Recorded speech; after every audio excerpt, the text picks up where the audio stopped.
Hello everybody, greetings from IGCP, MedTalks and Mankind Group. मैं हूं doctor K Aggarwal, president heart care foundation of India and group editor in chief IGCP group. आज एक हम अच्छा subject आपके पास लाए हैं। Let me explain to you about the subject, then I will introduce the faculty. सबसे पहला सब्जेक्ट का नाम है, आपको स्क्रीन पे दिख रहा है, पोस्ट कोविड फटीग।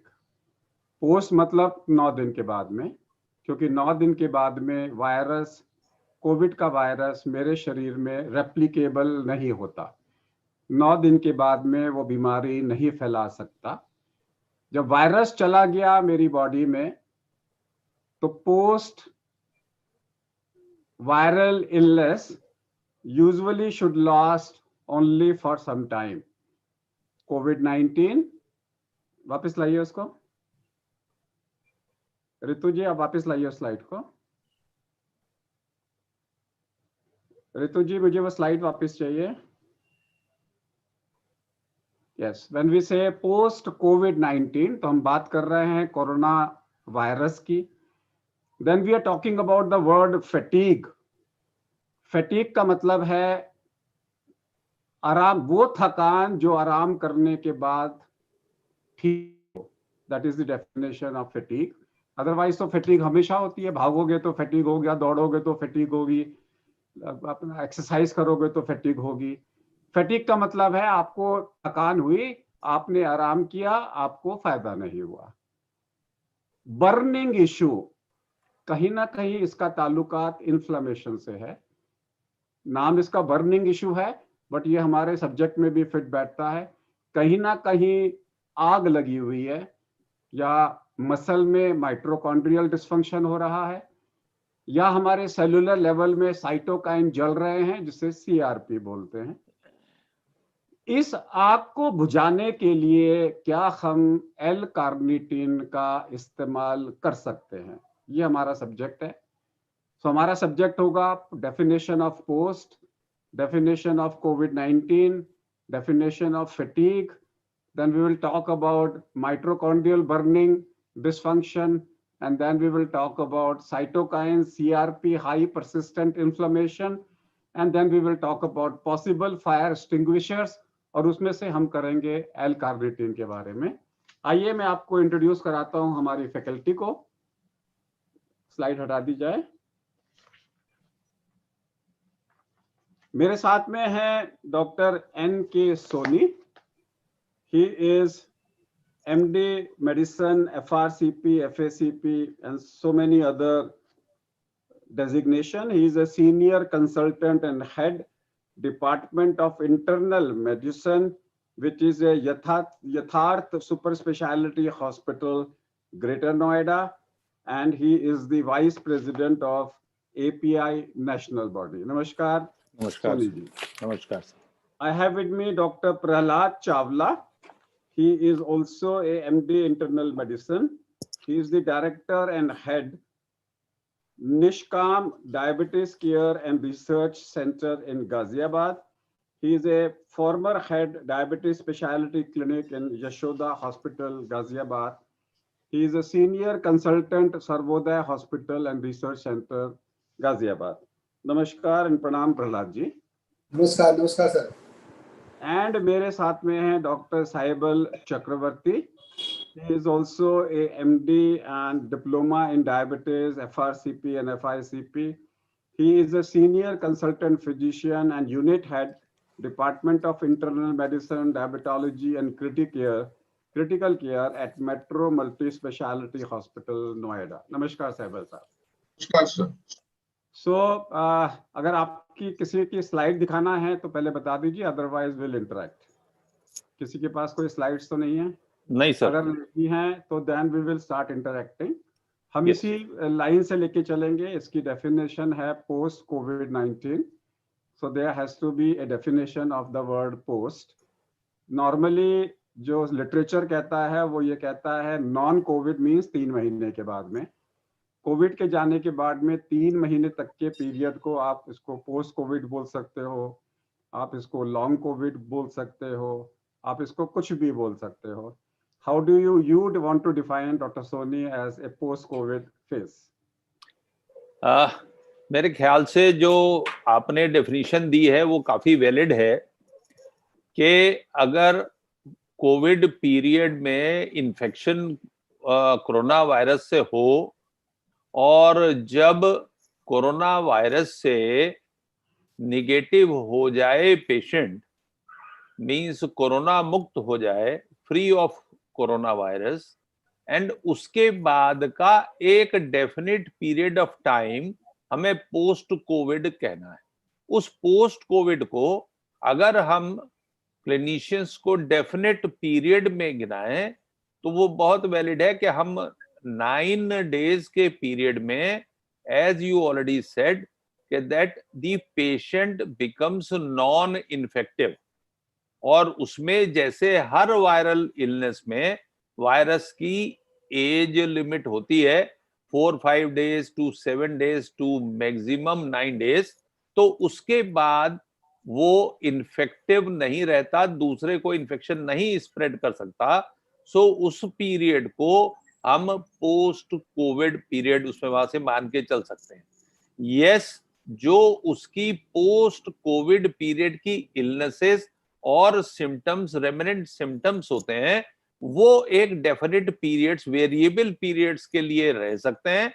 वो जैसा आपने पहले भी कहा कि वो कुछ हफ्ते से कुछ महीने तक, से from 3 to 4 weeks to up to 2 to 3 months, वो उसमें रह सकते हैं. तो ये पीरियड हमारे लिए एक ऐसा पीरियड रहता है जिसमें हमें पेशेंट की ऑब्जर्वेशन, पेशेंट की इन्फेक्टिविटी, उन सब को, और पेशेंट की recovery from the Covid illness, वो हमें ऑब्जर्व करनी पड़ती है. तो हम पोस्ट कोविड पीरियड को इस तरह से उसमें डिवाइड कर सकते हैं कि हम 9 से 10 दिन के बाद से लेके 3 महीने के पीरियड तक उसको हम ऑब्जर्व करके चलें. सहबल जी, मेरे घर में चोर आए, चोरी करके चले गए जी. वायरस चोरी करने आया, चोर करके चला गया. चोरी करते वक्त में उसने जो मेरे घर में फर्नीचर तोड़ा, मेरे घर में जो इसने सारा सामान ऊपर नीचे, मेरी अलमारियां खोली, मेरा सब कुछ तोड़ा, लोगों की कुटाई करी, तो जाते जाते दहेज में वो कुछ तोड़ फोड़ छोड़ गया, जिसको इंटरनल रिपेयर करने को 3 महीने लगते हैं नॉर्मल सी आने में. क्या इसी को पोस्ट कोविड बोलते हैं? जी सर. लोगों को समझाने के लिए. जी सर, आपने बिल्कुल सही कहा कि कुछ तोड़फोड़ करके चला गया है और उसको रिपेयर करने में भी हमें समय लगेगा. मगर इसके अंदर एक डेफिनेशन और भी साथ में आ रहा है, जो कि हम लोग ये कह रहे हैं कि कोविड जो इन्फेक्शन है और उसका पोस्ट कोविड फेज में it is known as a not recovering for several weeks. Is it really तोड़फोड़, or it is not recovering for several weeks to months when the symptoms and subsequent all other symptoms which may not be related fully when the patient was fully sick, and appearance of new symptoms which may be physical, which may be mental during this phase. This is also included in the post-COVID phase. If I am not wrong, sir, you can clarify it more. तो सहबल जी कह रहे हैं कि जब virus मेरे शरीर में आया तो मेरे यहाँ पे वो देखता है कि मेरी भट्टी गर्म है कि नहीं है. भट्टी गर्म को बोलते हैं लो ग्रेड इन्फ्लेमेशन, यानी कि अगर मेरा CRP बेसलाइन 1 और 3 के बीच में है, जो कि हम कार्डियक रिस्क फैक्टर बोलते हैं, हाई सेंसिटिविटी CRP का, अगर उसको लगता है मेरी भट्टी गर्म है तो उसमें आग की तीली लगा देता है साइटोकाइन के द्वारा. नॉर्मली वायरस इलनेस 9 दिन में साइटोकाइंस बढ़े और खत्म हो जाने चाहिए. नॉर्मली मेरा C reactive protein should come back to normal by 4 days in a good response and 8 days in a slow response. 8 दिन के बाद में अगर वो भट्टी मेरी सेटल नहीं हुई और मेरी आग लगी रही और मेरे साइटोकाइन मेरे शरीर में ऊपर नीचे घूम रहे हैं, वो एक पोस्ट कोविड इलनेस हो गई, जिसके अंदर में कोई भी माइनर ट्रिगर री इन्फ्लेमेशन करता रहेगा। दूसरा, जाते जाते वो मेरे माइटोकॉन्ड्रिया के अंदर में डिसफंक्शन कर गया, तो उससे मेरी एनर्जी लेवल कम हो गई। तो उस एनर्जी लेवल कम होने से उस एनर्जी को रिकवर करने में डिसफंक्शन को मेरे को समय लग रहा है।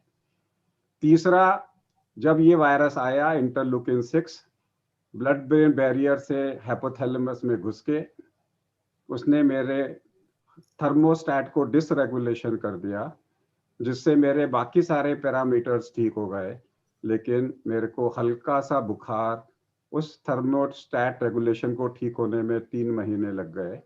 यानी कि मेरे को 3 प्रकार की रिस्पॉन्सेज मिलेंगी। एक, low grade fever, exertional, normal CRP, normal fatigue, रोज शाम को 2 घंटे के लिए आएगा। दूसरा, मेरे को persistent CRP high with repeated signs of inflammation either in the skin or in the eyes or in the liver or in the GI tract or in the heart, or I will get extreme degree of fatigue। ये 3 प्रकार के अलग अलग symptoms मेरे को मिल सकते हैं। Doctor Prahlad. Patient जब भी हम नॉर्मली हमारे पास पेशेंट आता है कोविड का होता है, तो एक एक्सपेक्टेशन होता है कि 2 हफ्ते में वो ठीक हो जाएगा, इसलिए 2 हफ्ते का क्वारंटीन उसको रिकमेंड किया जाता है। लेकिन क्या होता है, कभी कभी पेशेंट जो है आगे भी चलने लगता है कि लंबा समय हो गया और उसके सिम्टम्स आगे चल रहे हैं, तभी हम उसको बोलते हैं कि लॉन्ग कोविड हो गया। 3 हफ्ते से ज्यादा जब भी टाइम होने लगता है तो कहते हैं लॉन्ग कोविड हो गया। और इसमें मुख्य रूप से जो हमारी जो चीजें आती हैं सामने, वो यही होती है कि अभी तक तो हम लोग लगे हुए थे कि भाई पेंडेमिक में लाइफ बचाएं, और सारे के सारे आपके जो पैरामीटर्स जो अभी आपने चर्चा की है, इन सब पर चर्चा करते थे। लेकिन फिर भी हमारे अंदर इस तरीके की जो परिस्थितियां आती है, उसको हमें, जो फैटीग जो पेशेंट फील करता है, उसको हमें रिकवर करने के लिए कुछ ना कुछ चीज़ों का और हमें ऐसी कुछ प्रावधान करने पड़ेंगे कि ताकि हमारे पेशेंट्स को ये सब प्रॉब्लम ना हो। कि जैसे पेशेंट्स को सांस में दिक्कत, थोड़ा सा चलता है उसे लगता है कि मेरे को दिक्कत हो रही है, वो चीज़ ना हो। या पेशेंट को लगता है कि हम जो खांसी चली आ रही है, वो दिक्कत ना हो। और इसके अलावा भी कोविड बहुत सारी चीज़ों पर बुरे असर डालता है, वो सारी चीज़ों को हमें टैकल करना पड़ेगा। जैसे जैसे समय पेशेंट आता है हमारे साथ, हम उसको सामना करें। सो प्रहलाद जी कह रहे हैं कि अलग अलग टाइप के मैनिफेस्टेशंस हो सकते हैं।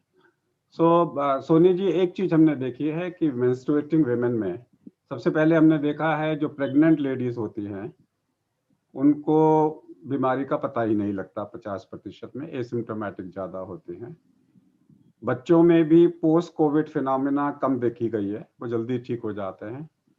और हमने ये भी देखा है जब पोस्ट कोविड चल रहा है, मेंस्ट्रुएशन के दौरान में उनका post Covid symptoms menstruation period के टाइम पे कम हो जाते हैं। तो कहीं ना कहीं एक तो थाइमस का बच्चों में और लेडीज के अंदर में ईस्ट्रोजन का कहीं ना कहीं रोल आता है। और स्मॉल इंटेस्टाइनल इन्वॉल्वमेंट होने से प्रोटीन भी लॉस होता है।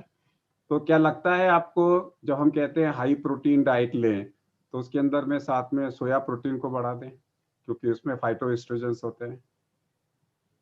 डेफिनेटली ऐसे में अगर पेशेंट किसी भी इलनेस में हो, कोविड में खासकर जब ऐसी पैथोफिजियोलॉजी उसकी चलती है जहां के बॉडी के न्यूट्रिशनल एस्पेक्ट को काफी कुछ नुकसान पहुंचता है, जैसा आपने शुरुआत में कहा कि चोर आया और उसने बहुत कुछ नुकसान करा, ऐसे में न्यूट्रिशन का बहुत इंपॉर्टेंट रोल है।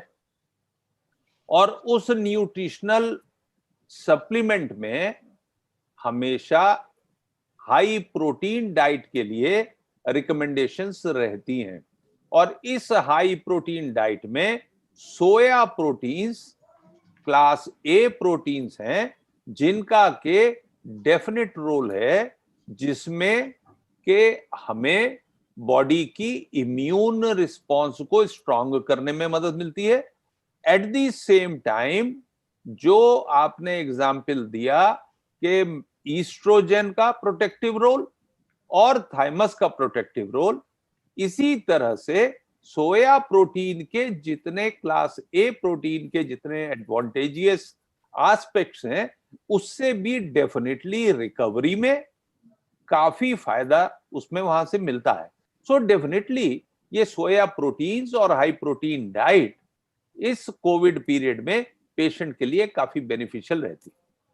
सो सहबल जी, जब ये मेरे घर में घुसा और हमारे किचन में घुस गया, जिसे स्मॉल इंटेस्टाइन बोलते हैं, जहाँ पे डाइनिंग टेबल लगी हुई है, और वहाँ पे इसने देखा कि विटामिन सी पड़ा हुआ है, डी पड़ा हुआ है, फिर इसने देखा यहाँ पे तो B12 पड़ा हुआ है, खूब सारे प्रोटीन्स पड़े हुए हैं, यहाँ पे फॉलिक एसिड पड़ा हुआ है। ये सारी वो चीज़ें हैं जो हमारे छोटी आंत से एब्जॉर्ब होते हैं, वो उनको साथ में लेके निकल लेता है, यानी कि it impairs the absorption of these vitamins.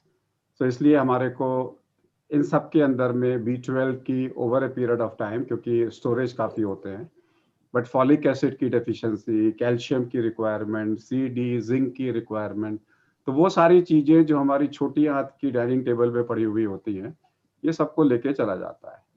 सो क्या हमें, जब हम फैटीग की बात कर रहे हैं, तो हमें न्यूट्रिशन में जब हमने प्रोटीन की बात भी करी, तो हमें मिनरल्स एंड कैल्शियम, खासकर वो सारे जो स्मॉल इंटेस्टाइन से एब्जॉर्ब होते हैं, उन्हें भी पूरा करना जरूरी है।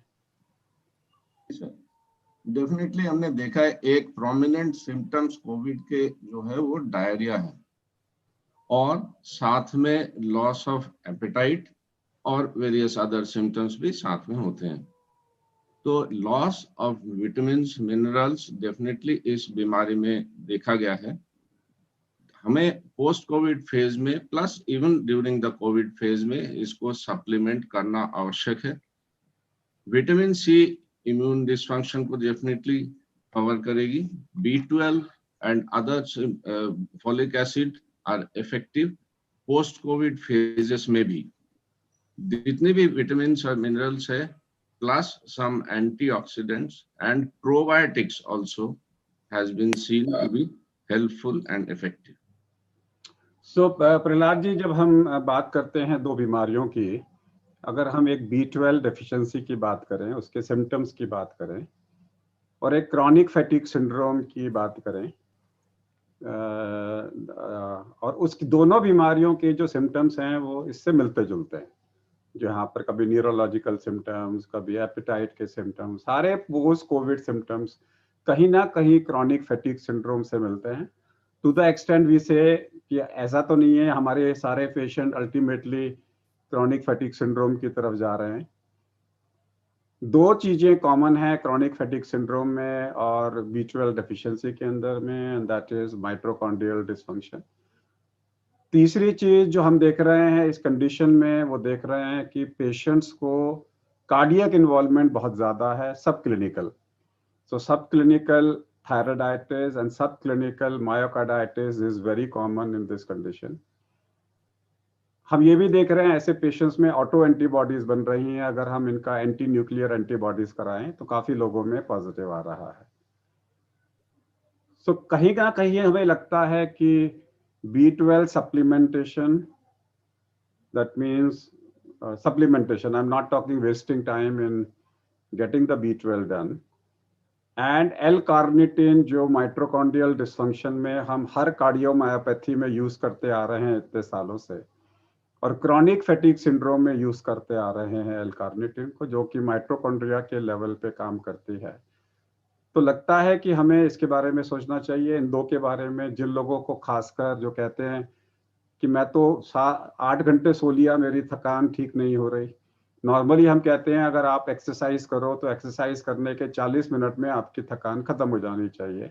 अगर 40 मिनट के बाद में भी थकान, अगर आपकी आधा घंटे के बाद भी थकान बाकी है, इसका मतलब है यू हैव एक्सेसिव फटीग। इस सिचुएशन में क्या आपको लगता है प्रोटीन और सप्लीमेंट्स और मिनरल्स के अलावा हमें L-कार्निटिन के बारे में और साथ में B12 के बारे में भी सोचना चाहिए? प्रहलाद जी।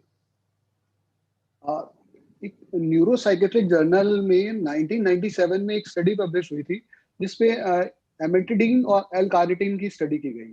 उसमें ये देखा गया फैटिग में जब यूज की गई, amantadine is such a wonderful drug in multiple sclerosis for the fatigue treatment.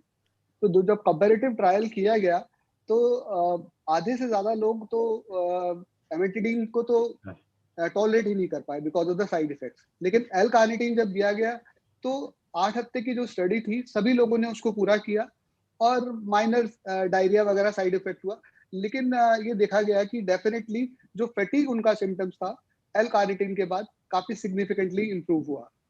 तो निश्चित रूप से हम लोग क्लिनिकल प्रैक्टिस में भी यूज कर रहे हैं। तो fatigue of any kind, not बेयरली the any simple viral illness, L carnitine work, that is my perception, along with B12 definitely I am using it, so both the things are working. हमारे पास में 3 options हैं। Option number 1, patient कहता है मेरे को कोई weakness नहीं है, मेरे को कोई सिम्टम्स नहीं है, सिर्फ मेरे को शाम को 2-4 घंटे के लिए बुखार आता है, उसका सी रिएक्टिव प्रोटीन 1 से कम है, so we take it is because of IL-6 induced thermodysregulation of the hypothalamus। उसको हम कहते हैं कि थर्मोमीटर को बंद करके रख दो and you will be all right, क्योंकि जब नापोगे तो दिखाई देगा, नहीं नापोगे तो पता भी नहीं लगेगा। दूसरा पेशेंट हमारे को मिलेगा जो बोलेगा कि मेरे को इन्फ्लेमेशन है, मेरे सिम्टम्स इन्फ्लेमेशन के बार बार आते हैं। इन्फ्लेमेशन का वर्णन आयुर्वेद में है, एलोपैथी में इसका वर्णन नहीं है। आयुर्वेद कहता है इन्फ्लेमेशन की भट्टियां 5 जगह पे हैं, एंड दिस इज आलोचक यानी के आई, भ्राजक यानी के स्किन, साधक यानी के हार्ट, पाचक यानी के स्मॉल इंटेस्टाइन, एंड रंजक यानी के liver, gall bladder and blood. Exactly 5 defined हैं। Then they talk about 13 types of agni, उसमें से जो मेन अग्नि है जिसे आप प्रोबायोटिक वाली अग्नि बोल रहे हो वो उनकी जठर अग्नि है, पेट की। 5 इसमें ये भट्टियों वाली अग्नि है, और 7 धातु अग्नि है, रसा, रक्ता, ममसा, मेधा, माझा, अस्थि, शुक्रा। आयुर्वेद के हिसाब से सबसे पहले रस बनना अगर आपका नॉर्मल है तो रस नहीं बना तो रक्त नहीं बनेगा, ममसा नहीं बनेगा। सो इनका जो डिसऑर्डर है आयुर्वेद के हिसाब से रसा, रक्ता, ममसा। ममसा मीन्स मसल, रसा मीन्स प्लाज्मा, रक्त मीन्स ब्लड। सो आयुर्वेद के अनुसार में अगर आपका फैटीग है तो आपको 1 ग्राम हीमोग्लोबिन कम मिलेगा। ये एक मार्कर है जो मैं नोट कर रहा हूँ। जिन लोगों को भी 1 ग्राम हीमोग्लोबिन कम बन रहा है, यानी कि रसा से रक्त नहीं बन रहा और रक्त से ममसा नहीं बन रहा, and they are showing muscle fatigue. So उन सब लोगों को जिनको ये वाला फैटीग है उनका CRP, सी रिएक्टिव प्रोटीन यानी कि रस और रक्त, रस में CRP बढ़ेगा, रक्त में हीमोग्लोबिन कम होगा और साथ में मसल में फैटीग मिलेगा इनको। तो एक ग्रुप वो मिलेगा जिनको CRP ज्यादा है। तीसरा ग्रुप आपको मिलेगा एक्सट्रीम डिग्री ऑफ फैटीग लेकिन CRP ज्यादा नहीं है, that is because of dysfunction.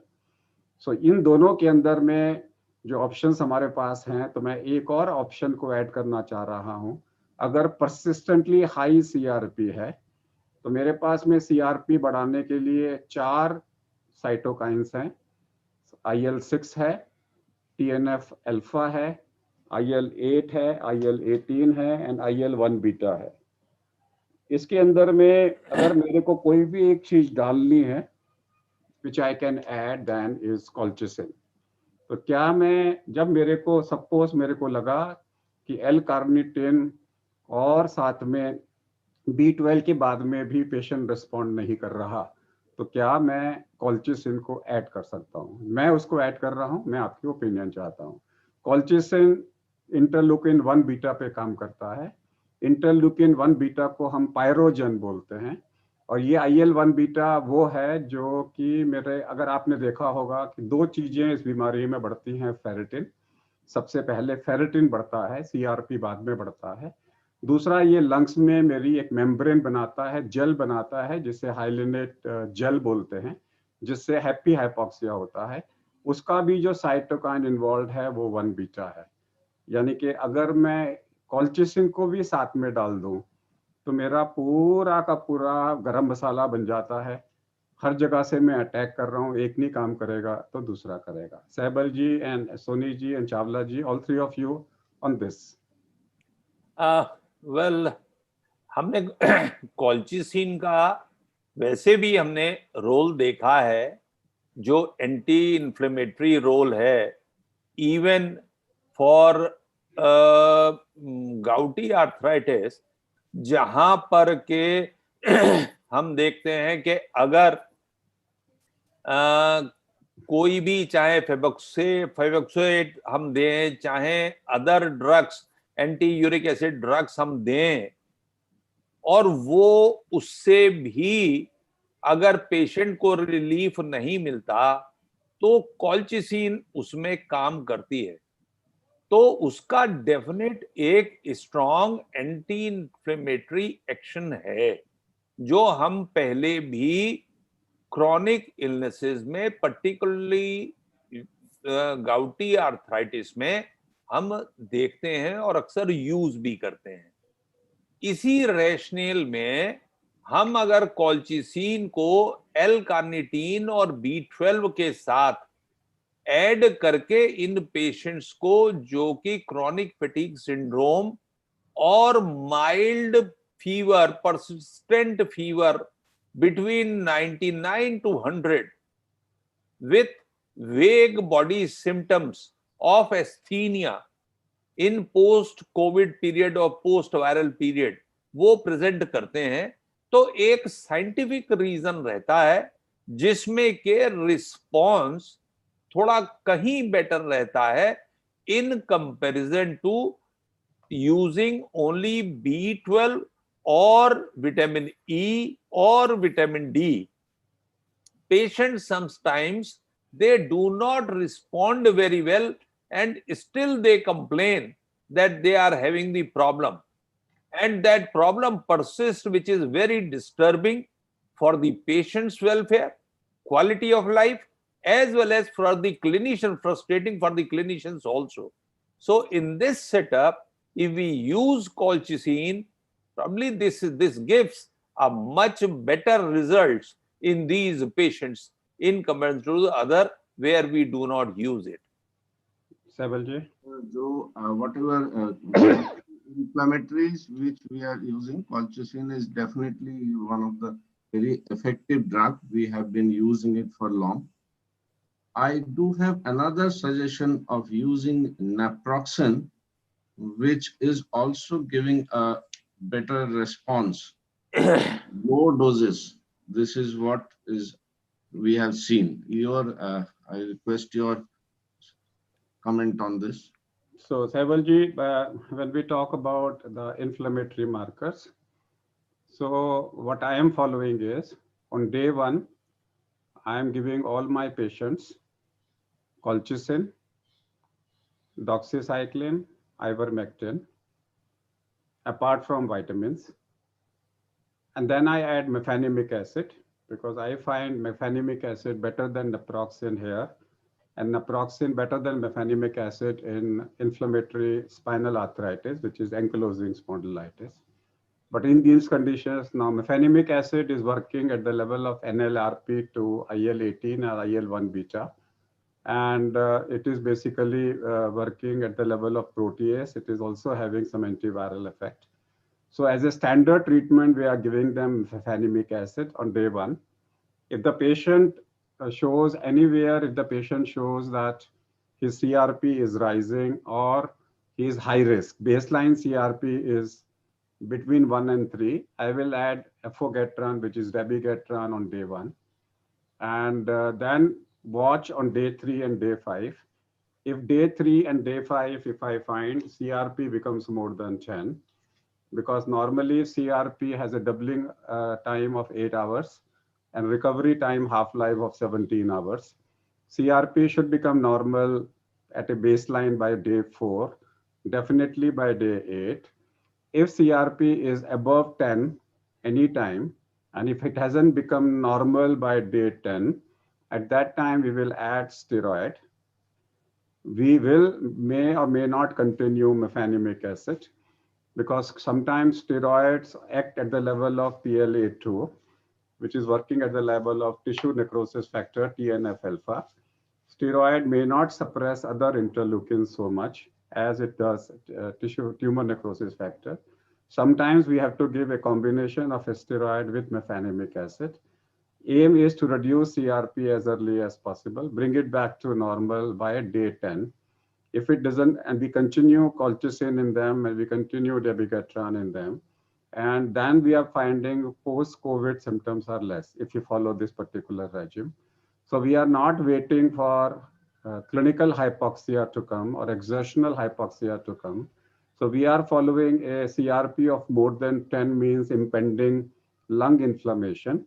So whenever there is a cytokine, the first to react is TNF alpha, which is local, and cytokine is a humoral response which comes hours after the TNF alpha.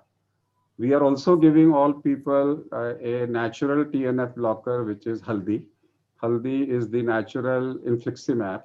So from day one, we start giving them to see if it makes any difference. So we basically believe in garam masala and mixed vegetable because we attack every level of cytokine.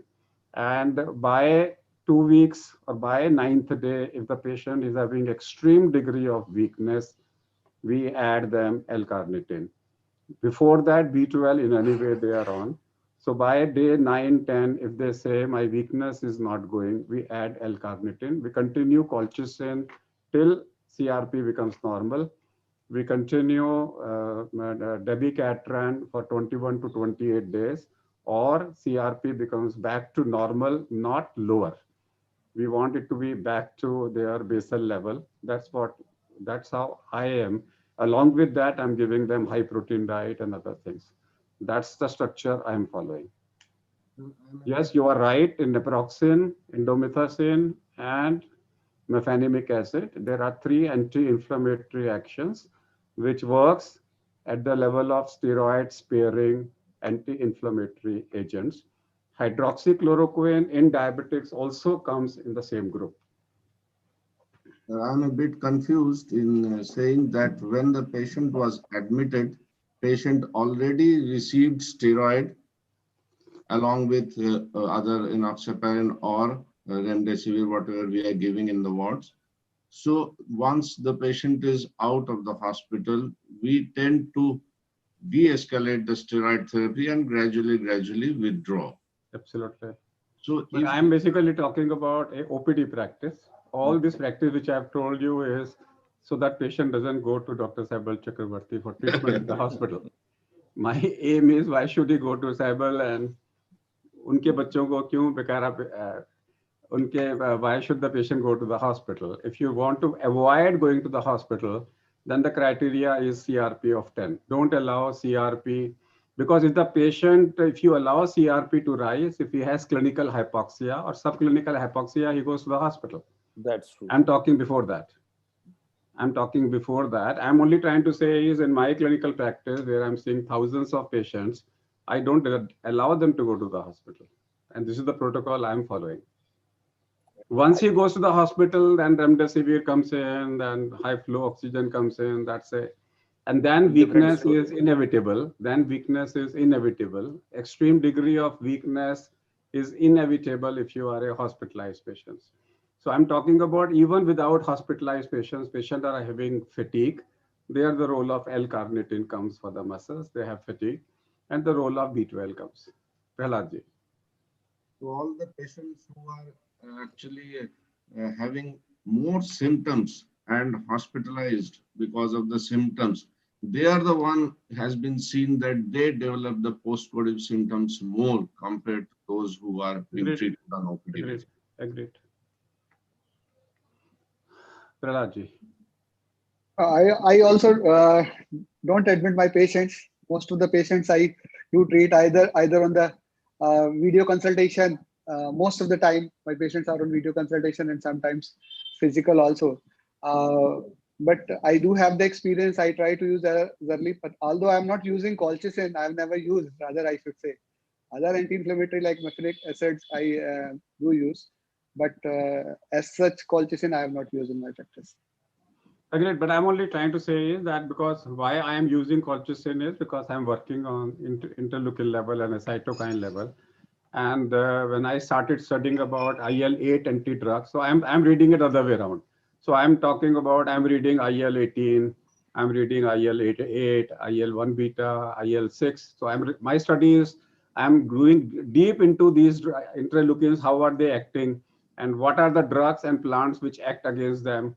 Say, for example, Kalmek Calmeg is a herb which has a action against TNF blocker higher than the steroid in experimental labs. So these are the drugs. So instead of going into, I'm going other way around.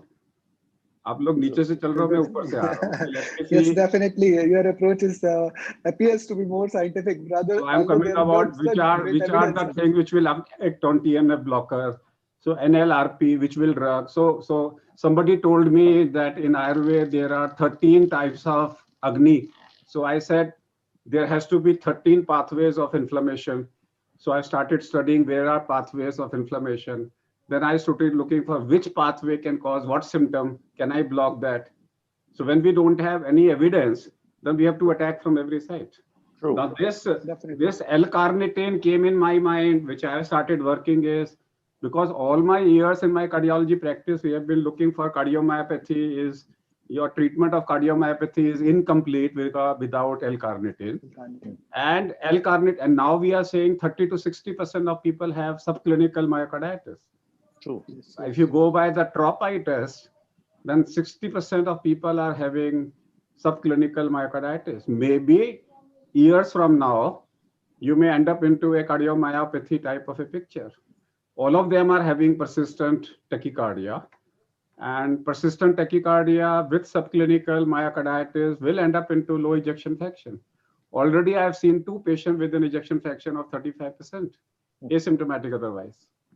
But then, sir, one thing is there that till date, although there is no direct evidence to support that definitely L-carnitine plays this scientific role of mitochondrial health, where it promotes the energy consumption and it decreases the means it causes the fat mobilization and helps in reduction of weight. Agreed Soni ji, बिल्कुल सही बोल रहे हैं, लेकिन इस वक्त में क्या है, 2 दुविधाएं हैं हमारे पास में. जी सर. एक दुविधा ये है कि अमेरिका की मोर्टेलिटी हमारे से ज्यादा है जी, यूरोप की मोर्टेलिटी हमारे से ज्यादा है, इसलिए हमने तो यूरोप के और अमेरिका के ट्रायल्स कोविड में पढ़ने बंद कर दिए. द रीजन बीइंग उनकी मोर्टेलिटी इतनी ज्यादा है, उनके यहाँ वायरस डिफरेंट ढंग से बिहेव कर रहा है, तो उनकी दवाइयां भी हमारे ऊपर में सेम ढंग से बिहेव करेंगी, हमें नहीं पता. इंडियन लिटरेचर हमारे पास में आ नहीं रहा जी. तो हम तो ये कह रहे हैं कि आप साइंटिफिकली जाओ. आपने बोला weakness means mitochondria means ATP means water plus oxygen is equal to carbon dioxide plus जो भी आपका फार्मूला है, और एनर्जी के लेवल पे हमें मालूम है L-carnitine काम करती है. ट्राई करके देखो, लिटरेचर को प्रोड्यूस करो. और अगर हमारे को लगा अगर हमें लगा नुकसान देती है, मैं किसी को सीजर नहीं है, सेफ है, देखो अपना एक्सपीरियंस प्रोड्यूस करो. अगर आप इस वक्त में सारे लोग कह रहे हैं कि रेमडेसिविर अमेरिका ने बोल दिया अच्छी है, भाई अमेरिका कौन होता है? अपने डाटा को देखो, अपनी प्रोफेशनल ऑटोनॉमी को मेंटेन करते हुए जो आपको अच्छा लगता है वो करो, अपना लिटरेचर प्रोड्यूस करो. जो दवाई आपको लगती है, मैं तो सिंपल बात कर रहा हूँ कि इस वक्त में CRP ज्यादा है तो TNF अल्फा को कम करो, स्टेरॉइड दो या अदरक दो. अगर आपका IL-8 ज्यादा है, IL-1 बीटा ज्यादा है, कॉल्चिसिन दो. IL-1 बीटा कब होगा? जब फीवर ज्यादा होगा. फीवर मतलब मोर देन 101. अगर फीवर 101 से ज्यादा है तो पायरोजन्स आए. कौन सा साइटोकाइन सबसे ज्यादा पायरोजन प्रोड्यूस करता है? वो है IL-8. IL-8 के अंदर में मेफेनिमिक एसिड आएगा, पैरासिटामोल नहीं आएगा. और फिर हमने देखा जब हम कि mefenamic acid is producing more fever, ज्यादा फीवर कम कर रहा है देन पैरासिटामोल, तो हम कन्विंस्ड हैं कि IL-1 बीटा को कम कर रहा है.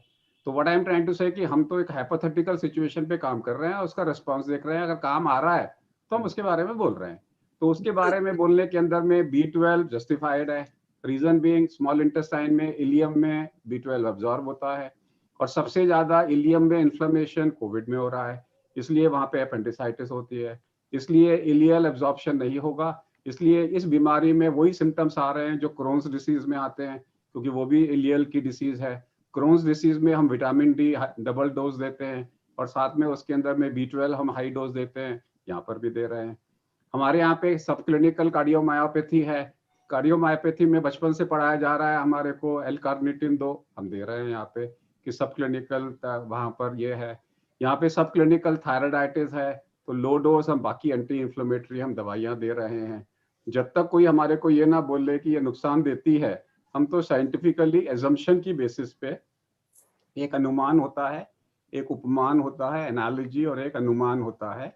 एक तो इन दोनों अनुमान एंड उपमान के जो हमारे प्रमाण है वेदों में लिखे हुए हैं, और हम तो उसको कन्वर्ट करते हैं प्रत्यक्ष में कि हमारे पेशेंट्स में जो हमने फिलॉसफी देखी वो रिस्पॉन्ड कर रही है। I was the first one in the country to talk about mefenamic acid कि मेफेनिमिक एसिड दो, फीवर ज्यादा रिस्पॉन्ड कर रहा है। I am talking about 6 months back. तब से सब लोगों की ऑब्जर्वेशन सेम आ रही है, तो प्रत्यक्ष हो गया। एक सिंगल ऑब्जर्वेशन सब लोगों की मिला के प्रत्यक्ष हो गया उसके साथ में। सो उस के बेसिस पे आज की डेट में B12 बनता है, विटामिन डी, लोग कहते हैं विटामिन डी कितना दें भाई, विटामिन डी स्मॉल इंटेस्टाइन से एब्जॉर्ब होता है। धूप में आप बैठे नहीं हो, लॉकडाउन में आपने धूप बंद कर दी है, तो विटामिन डी आपका बनता है। विटामिन डी बनता है तो कैल्शियम भी बनती है, उसके साथ में जो है B12 के साथ में फॉलिक एसिड भी बनता है, क्योंकि आपने सारा वेजिटेरियन खाना चालू कर दिया और धो धो के खा रहे हो, जितना धोगे उतना फॉलिक एसिड कम होता जाएगा। आज की डेट में आप पहले एक बार धोते थे सब्जी को, अब 10 बार धो रहे हो सब्जी को बनाने से पहले, तो फॉलिक एसिड आपने सारा निकाल दिया, तो फॉलिक एसिड देने का भी बनता है। कैल्शियम आप खा नहीं रहे, एक्सरसाइज आप कर नहीं रहे, तो कैल्शियम भी आपका बनता है। मसल स्ट्रेंथ के लिए आपने स्ट्रेंथनिंग एक्सरसाइज खत्म कर दी, तो कार्बोहाइड्रेट भी आपका बनता है।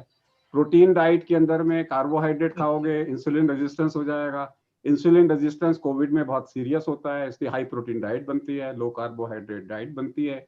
अब इनमें से कौन सा काम करे, क्या फर्क पड़ता है? आप तो गरम मसाला या मिक्स वेजिटेबल खा रहे हो, अच्छा लग रहा है, कौन सा काम कर जाए पता नहीं, as long as somebody comes back and say ये मत खाओ। Soni ji. Very very true. इसी में हम लोग के even our own colleagues, hospital staff to a large extent, they have fallen prey to COVID infection। और हमने उसमें अभी पीछे करीब 60 to 70 of our own hospital staff, we have used L-carnitine about 1 gram per day। और उसमें हमने यही देखा कि in comparison to the other patients, the response in the recovery from the fatigue particularly has been much better in those patients who have received L-carnitine and in comparison to those who have not received it। So that was the observation, and I fully agree with you।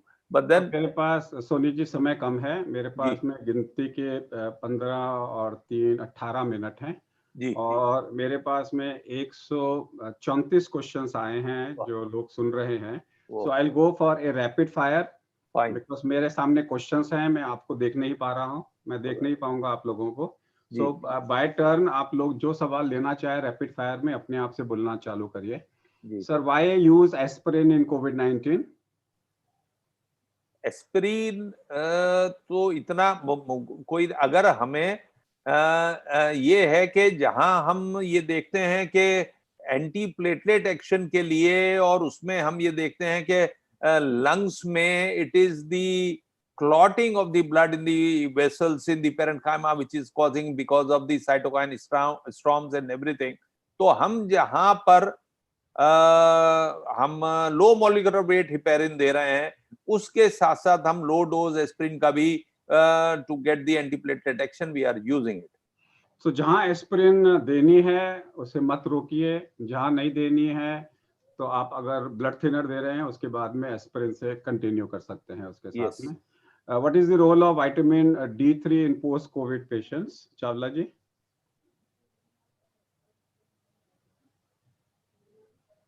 Prahlad, हमने इसको discuss किया है, but वो dose मांग रहे हैं कि मैं कितनी डोज में दूं। In most of the studies, it has been observed the patients who are already taking vitamin D found it was very helpful for the recovery of the patients। And the vitamin D, normally whenever we consider there is a deficiency, it's better to start with the 60,000 nutrition unit once a week for at least for 3 months, and followed by once a month for 6 months। So what I am following is मेरे हिसाब से diarrhoea है तो 4000, diarrhoea नहीं है तो 2000 रोज का। Yes, deficiency cover करने के लिए 60,000 पर वीक और जब डेफिशिएंसी मींस अगर हम 30 के ऊपर लेवल हो जाए for the maintenance 2000 per day. अगर डायरिया है, जिसको डायरिया हुआ है उनको मैं मेंटेनेंस 4000 दे रहा हूँ 3 महीने के लिए। दैट्स माय पर्सनल उसमें जो है। इसके अलावा है आर के वर्मा जी, मेरे एक पेशेंट को पोस्ट कोविड ब्लड यूरिया बढ़ गया था, उसका कोई कारण समझा सकते हैं क्या आप? तो इन जनरल अगर पेशेंट को सेप्सिस हो रहा है तो पेशेंट में going toward sepsis, there can be dehydration. बहुत सारे कारण जो नॉर्मली यूरिया बढ़ने का है, कैन बी ड्रग इंड्यूस्ड, बहुत सारे रीजंस इसके हो सकते हैं। बट ऐसे सिचुएशन में अगर कोविड या सेप्सिस या इस सब चीज से बाहर आ गया patient, the urea should come down. How long it will take for the blood sugar level to normalize after stopping steroids in post-COVID patients? Normally we know that steroid के बाद में जो शुगर बढ़ता है वो पोस्ट प्रेंडियल बढ़ता है। कितनी देर में ठीक हो जाता है सेबल जी? Usually it takes some 1 to 2 weeks तक पेशेंट शुगर लेवल नॉर्मल आ जाता है। So एक दिन ध्यान रखिए कि बड़ा सिवियर इंसुलिन रेजिस्टेंस होता है कोविड में, और जैसे ही कोविड ठीक होगा शुगर भी एकदम से क्रैश करेगा नीचे, और स्टेरॉइड भी अगर आप बंद करेंगे तो शुगर आपका नीचे क्रैश कर सकता है, उतना ध्यान रखिएगा आप लोग। रश्मि सिन्हा जी बोल रही हैं, sir if ulcerative colitis is there तो मैं क्या प्रिकॉशंस लूं? सोनी जी। अल्सरेटिव कोलाइटिस है तो ऐसे में हमें एक तो विटामिन का पर्टिकुलरली खास उसमें वो करना है कि that vitamin supplementation, particularly vitamin D, vitamin B12, folic acid, उसका सप्लीमेंटेशन प्रॉपर रहे, और उसके साथ साथ हम डाइट को उनकी ऐसे रेगुलेट करके चलें कि that soft blend diet which is prescribed particularly for ulcerative colitis, and उसमें हम यूजुअली उनसे यही कह के चलते हैं कि ऐसे में हाई कैलोरिक डाइट इतनी नहीं हो, प्रोटीन रिच डाइट, और ऐसा जैसे पहले भी कहा कि सोया प्रोटीन्स और class A proteins are much better for the recovery. So Rashmi ji, basically ये भी ध्यान रख लीजिए आपका बेसलाइन सी रिएक्टिव प्रोटीन कितना है। अल्सरेटिव कोलाइटिस क्रोन्स डिजीज में TNF अल्फा बढ़ता है, इसलिए अल्सरेटिव कोलाइटिस में हम इन्फ्लिक्सीमैब देते हैं। अगर आपको लगता है आपका CRP ज़्यादा है, 3 से ज़्यादा है, डेफिनेटली आप अपना ट्रीटमेंट भी साथ में कराइए, CRP को कम करने की कोशिश करें, क्योंकि CRP ज़्यादा होगा और कोविड आएगा तो आग लगा देगा। मेरा आज 12वां दिन है और मेरा CRP लेवल 12 है। ज़्यादा है दिनेश जी? डेफिनेटली ज़्यादा है। Anybody wants to comment? Because CRP level 10 दिन के बाद में 10 से ज़्यादा नहीं होना चाहिए। Anybody wants to comment? हाँ, ऐसे में वो यही है कि हमें बाकी सिम्टम्स उसमें देखने हैं कि उसके साथ साथ एसोसिएटेड सिम्टम्स क्या हैं, क्या हम उसमें इन्फ्लेमेटरी और CRP के लिए हम मेफेनेमिक एसिड जैसा आपने कहा, उसके साथ साथ हम स्टेरॉइड्स का उसमें वहां से लेवल उस हिसाब से साथ में देके चल सकते हैं, और इसको कांस्टेंट ऑब्जर्वेशन लेके चलेंगे, जिससे कि आगे इससे जो है कहीं क्रॉनिक इलनेस और फटीग सिंड्रोम का उसमें वहां से ना बने। महेंद्र P चौधरी जी बोल रहे हैं, मेरी वाइफ को डिटेक्टेड पॉजिटिव ऑन 15 सितंबर, 1.5 महीना हो गया है। During 10 days of isolation she was asymptomatic, but now after 25 September, that means 1.25 महीने के बाद में उनको फटीग हो रहा है, हेडेक हो रहा है, डिजीनेस हो रहा है। मैं क्या करूं? तो क्या अभी भी वो कोविड पॉजिटिव सेकंड रिपोर्ट जो इन्होंने कराया, क्या वो अभी लेट अस प्रिज्यूम कि नेगेटिव है? लिखा तो नहीं है, लेट अस प्रिज्यूम नेगेटिव है। लेट अस प्रिज्यूम 2 सिचुएशंस हैं, एक सिचुएशन में CRP ज्यादा है, एक सिचुएशन में CRP नॉर्मल है। दोनों का आंसर करिए। तो CRP अगर नॉर्मल है तो उसके साथ अगर सिम्टम्स है तो मिनिमम मेडिसिन पे रख सकते हैं। अगर CRP ज्यादा है तो ऐसी कंडीशन में बीच बीच में थोड़े बहुत इन्वेस्टिगेशंस हमको करते रहना होगा, तो so as to see whether patient is heading towards complications or not. CRP less than 10 we should observe, और बाकी मिनिमम मेडिसिन पे भी चला सकते हैं। So I would give L-carnitine here along with B12, and I will give colchicine in such cases if the CRP is high. Devendra Barari जी पूछ रहे हैं कि मेरे को CBC अगर मैंने कराया है तो क्या आप बता सकते हैं, how do I interpret CBC? to find out severity of COVID? Anybody? Well, इस पे हमें एक इनडायरेक्ट एविडेंस ईओसिनोफिल काउंट का मिलता है कि ईओसिनोफिल काउंट अगर ईओसिनोपीनिया है and eosinophil count is less than 1 or even around 0, that gives an indirect evidence that definitely there is a possibility of COVID infection as such.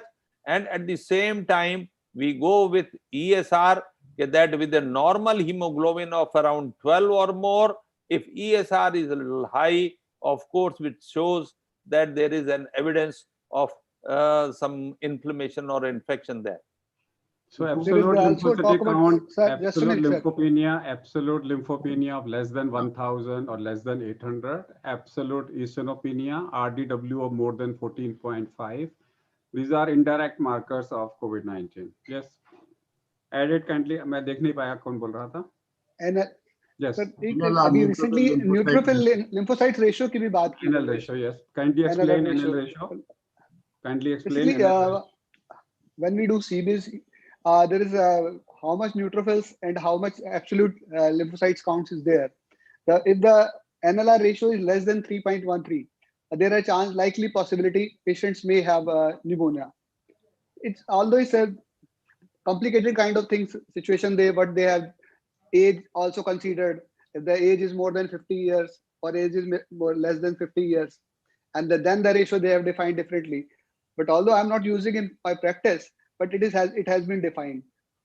One can use NLR ratio. सब लोग जो इस programme को देख रहे हैं याद रखिए, बेसिक टेस्ट सस्ता और टिकाऊ, that is CRP and hemogram. Peripheral smear will rule out megakaryocytes, low platelet count, malarial parasite. Along with that, TLC, DLC will tell you that fever with low lymphocytic count, absolute lymphocytic count. PCV बढ़ा हुआ है तो आपको लगेगा dehydration है. RDW 14.5 से ज्यादा है तो आपको लगेगा कोविड हो सकता है. eosinophil काउंट नहीं है तो कोविड हो सकता है. NL रेशियो भी आप निकाल सकते हैं, नंबर 3.13 है, याद रखिए. तो इस प्रकार से साथ में यूरिन भी कर लेंगे तो आपको और पता लग जाएगा. सो एक बेसिक टेस्ट जो हम करते थे, that is CBC with ESR with peripheral smear, routine urine routine examination and CRP. और जो लोग पॉइंट ऑफ केयर टेस्ट करते हैं तो उनके पास में CRP का वो वाला किट भी आता है जो सिर्फ इतना बताता है पॉजिटिव नेगेटिव, वो 8 रुपए का आता है. पॉजिटिव है इसका मतलब है 6 से ज्यादा है, नेगेटिव है तो मतलब है 6 से कम है, और 6 से कम है तो आप क्वांटिटेटिव टेस्ट करा लो. वो भी शुरू के अंदर में अगर CRP is less than 6 on day 5, 6, 7, 8, 9, 10, you know that patient is less risky. तो ये टेस्ट भी आप लोग कर सकते हैं क्योंकि IL-6 3000 रुपए कॉस्ट करेगा, TNF अल्फा 3000 रुपए कॉस्ट करेगा, IL-1 आपको 3-4 हजार रुपए कॉस्ट करेगा. हर आदमी उसको अफोर्ड नहीं कर सकता. So remember one thing is, सबसे पहले जब ये वायरस मेरे शरीर में आएगा तो मेरे शरीर के अंदर में सबसे पहले TH1 सेल्स आएंगी जो, और TH1 सेल्स जो हैं वो प्रोड्यूस करेंगी साइटोटॉक्सिक सेल्स को. साइटोटॉक्सिक सेल इसको मारने की कोशिश करेंगी और साथ में आएंगी NK सेल्स जो इसको मारने की कोशिश करेंगी वायरस को. जब उनसे नहीं मरेगा वायरस, यानी कि मेरे घर में जब चोर आएंगे सबसे पहले तो मेरे घर की जो मालकिन है चौकीदार के साथ में मिलके वायरस को लड़ने की कोशिश करेंगी, और वो जो हथियार यूज करेंगी घर में उसे TNF अल्फा बोलते हैं. और जब उनसे काम नहीं चलेगा तो वो पापा को, बच्चों को बोलेंगी पापा को फैक्ट्री में फोन करो कि हमारे घर से चोरों को हम कंट्रोल नहीं कर पा रहे. वो जो मैसेंजर जाएगा पापा को फोन लेके वो IL-6 होगा. IL-6 के पापा जो हैं पुलिस कमिश्नर को फोन करेंगे, वो लिवर में फोन करेंगे, बोले CRP बनाओ, वो बोलेंगे फिब्रिनोजन बढ़ाओ, हमारे को जरूरत पड़ सकती है. तो सबसे पहले TNF ब्लॉकर बनता है, आप उसको अटैक करने की कोशिश करिए, नहीं होगा तो फिर IL-6 को अटैक करने की कोशिश करिए. Sir, patients are scared to COVID test for various reasons. They are ready to take all treatments and reasonable precautions. What should be done to these patients? Can COVID treatment be initiated on clinical judgment? Dr. SP Singh जी, 100%. देखिए, जब भी आप test कर रहे हैं तो 3 test होते हैं. पहला टेस्ट होता है चोर है कि नहीं है, उसे एंटीजन टेस्ट करते हैं, या चोर कोई सामान छोड़ के तो नहीं गया, उसे आरएनए टेस्ट बोलते हैं, जीन टेस्ट बोलते हैं। फिर आप देखते हो पुलिस आई कि नहीं आई, उसे आईजीएम आईजीजी बोलते हैं। पर मेरे भाई सबसे इंपॉर्टेंट तो ये है चोरी हुई कि नहीं हुई। अगर चोरी हुई है आप उसको कंट्रोल करो ना, पुलिस आए चोर पकड़ा गया नहीं पकड़ा गया उससे क्या फर्क पड़ता है। और अगर चोरी हुई है मोडस ऑपरेंडी देखो, अभी हमारे तीनों डॉक्टरों ने आपको मोडस ऑपरेंडी बताया है। अगर मोडस ऑपरेंडी कोविड का है तो काहे बॉदर करते हो कि चोर पकड़ा गया कि नहीं पकड़ा गया। अगर आपको लग रहा है कि वायरल है, टीएलसी लो है, वायरल है, अब लो वायरल के साथ में तो सीआरपी नहीं बढ़ेगा, लो वायरल के साथ में तो सीआरपी ईएसआर नहीं बढ़ेगा, वायरल में तो इसिनोफिलिया नहीं होगा। जब आपको मोडस ऑपरेंडी मिल रहा है कोविड का है, काहे फर्क पड़ता है कि टेस्ट पॉजिटिव है कि नहीं है। और वैसे भी वो तो पीसीआर टेस्ट जो है घर में आके सब जगह घर घर में थोड़ी घुसेगा, वो तो नाक में से बाहर से चक्कर निकाल के निकल लेगा। और वैसे भी आज की डेट में टेस्ट हो का रहे हैं, 3 टेस्ट होने चाहिए एक टेस्ट में, लेफ्ट नॉस्ट्रिल में, राइट नॉस्ट्रिल में, फिर मुंह में, 3 जगह से सैंपल लेने चाहिए। लोग थक थक के 2 में आ गए, अब 2 से 1 में आ गए हैं। अब लोग क्या करते हैं, लोड इतना ज्यादा है, नॉर्मली 3 वाले तो मैंने देखने ही बंद कर दिए हैं, जो आइडियल है कि 3 जगह से सैंपल लो। अब 2 में आ गए हैं लोग, एक नाक से और एक मुंह से। अब धीरे धीरे सिर्फ नाक से ले रहे हैं, मुंह से ले ही नहीं रहे सैंपल। तो उस पर काहे को रिलाई कर रहे हो। रिलाई करो जो सोनी जी बोल रहे हैं, जो हमारे साथ में जो बाकी के डॉक्टर्स दोनों बोल रहे हैं, उस पर सिब्बल जी बोल रहे हैं, आप चावला जी बोल रहे हैं, उन पे रिलाई करो, मोडस ऑपरेंडी देखो और इलाज चालू करो। डोंट वेट कि टेस्ट, जब तक टेस्ट आएगा तब तक तो घर जल जाएगा मेरा। फायर ब्रिगेड को थोड़ी आप वेट करते हो कि फायर ब्रिगेड आके, जब तक फायर ब्रिगेड नहीं आएगी तब तक आग नहीं बुझाएंगे। मेरे भाई आग बुझाना चालू करो। What are the chances of getting reinfection? Chances of getting reinfection are very, very low. And even today, we have not found, in India at least, we have not found, even all over the world also, the incidence has been even less than 1%. So chances of getting the infection, but then definitely it cannot be ruled out. In the medicine, you can never say never, although the chances are very less. Ajay ji पूछ रहे हैं कि मैं L carnitine के साथ में coenzyme Q10 भी लूं क्या। बहुत सारी दवाइयां अवेलेबल हैं जिसमें ये कॉम्बिनेशन अवेलेबल है। बिल्कुल ले सकते हैं। जो इटियोलॉजी की, जब भी हम वायरल इटियोलॉजीज के बाद जब भी फैटिग की बात करते हैं तो उसमें हमारा जिंक भी आता है, हमारा मैग्नीशियम भी आता है, हमारा उसमें सोडियम का भी रोल है, उसमें आपका Q10 का भी रोल है। तो सभी ये इस तरीके के एंजाइम्स देखे गए और डेफिनेटली इट वर्क्स। और एक और एडिशनल चीज मैं कहना चाहूंगा कि अगर अपने पेशेंट्स को आप ORS इलेक्ट्रोल पाउडर अगर आप देते हो पर डे, उसका वाटर इनटेक भी बढ़ जाएगा और साथ साथ जो डिसइलेक्ट्रोलीमिया बॉडी के अंदर है वो भी आप इजीली करेक्ट करते हो। उसका भी जो बहुत पॉजिटिव इफेक्ट है। मेरे प्रिस्क्रिप्शन में normally 2 packets per day electral powder के, 2 litre of water, always every patient I used to give it for 5 to 10 days. And I do have the experience with myself also, because I was also happened to be the COVID positive in August month, and I used it and it works. तो mitochondrial dysfunction के लिए lastly I would say कि mitochondrial dysfunction के लिए 3 चीज कहा गया है। One is coenzyme Q10, L-carnitine, third one is alpha lipoic acid. So all those which contains these 3 things, yes, you can definitely go ahead and take it.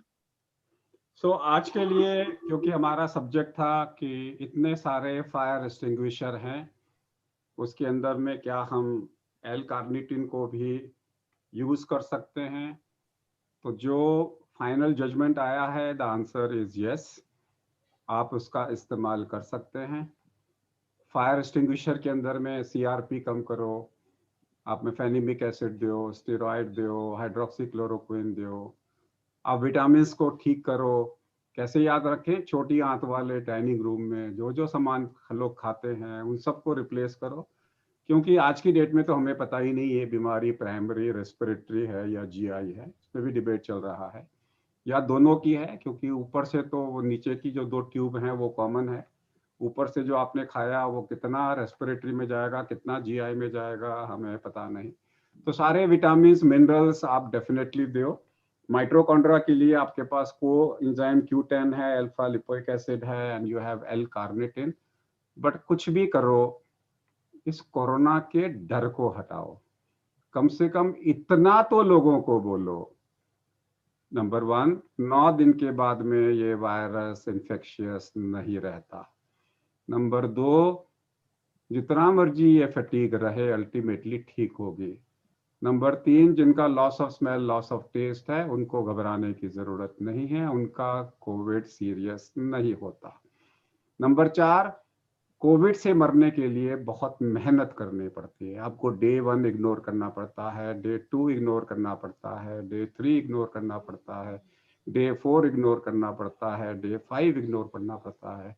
यानी कि 24 घंटे इंटू 5, 120 घंटे आपने इग्नोर करने पड़ते हैं अपनी बीमारी को, तब जाके आपके साइटोकाइन्स बढ़ते हैं।